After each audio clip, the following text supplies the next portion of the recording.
जिले चेचिया में जिले सतह के प्रोग्राम सफाई का अहद मुहिम में डीडीसी मेंबर नाजिया गनी ने आवाम से खिताब किया। आगे देखिए जहांगीर अहमद की report. I will devote 100 hours per year, that is 2 hours per week to do voluntary work for cleanliness. I will neither litter nor let others litter. I will initiate the quest for cleanliness with myself, with my family, my locality, my village, and my workplace. I believe that countries that appear clean are so because their citizens don't indulge in littering, nor do they allow it to happen. With this firm belief, I will propagate the message of Swachh Bharat Mission in villages and towns. I will encourage 100 other persons to take this pledge, which I am taking today. I will make them devote their 100 hours of cleanliness. I am confident that every step I take towards cleanliness will help in making my country clean. और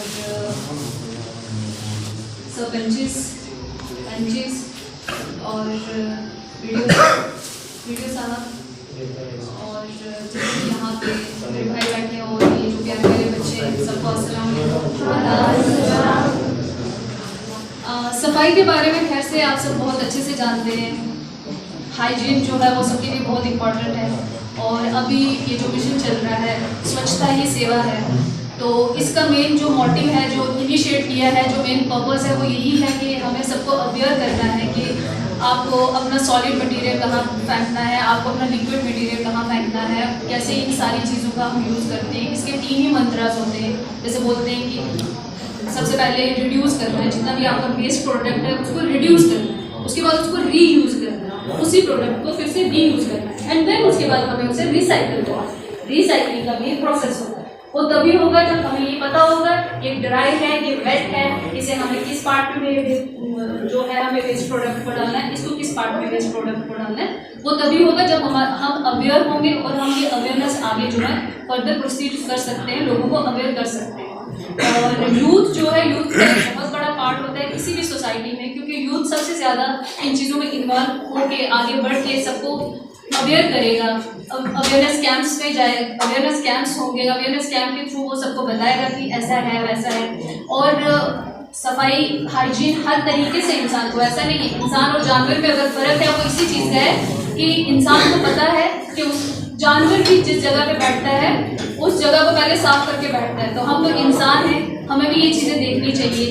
और जितने भी मैंने देखा है कि plastics हो गए या थर्मोफाइल्स हो गए, इनको लोग डंप कर देते हैं कहीं दरिया में, कहीं नालाज में, तो इनको गटर वगैरह यहाँ पे डंप कर देते हैं। उससे क्या होता है कि जो पानी होता है उसे रास्ता नहीं मिलता है कि उसे किस तरीके से जाना है, और ये भी एक रीज़न होता है फ्लड आने का।